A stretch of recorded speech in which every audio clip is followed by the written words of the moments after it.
Ghost fear isn't just about darkness or silence, it's about how the human brain reacts when it feels unprotected.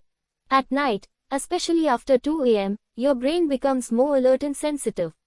Even the tiniest sound from a fan, fridge, or shifting furniture can feel like whispering footsteps. This happens because the brain enters an ancient survival mode, trying to detect danger before it appears. In low light, your eyes can't see clearly, so your mind fills the gaps and turns simple shadows into faces, figures, or moving shapes. This is why corners of rooms suddenly feel alive.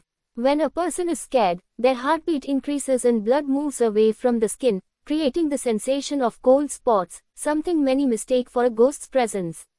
Sometimes, the brain misfires sound signals, making you hear your name or soft whispers when no one is around.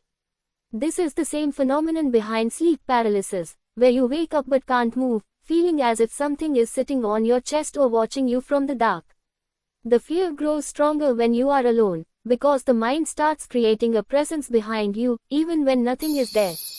Ghost fear spreads quickly, too.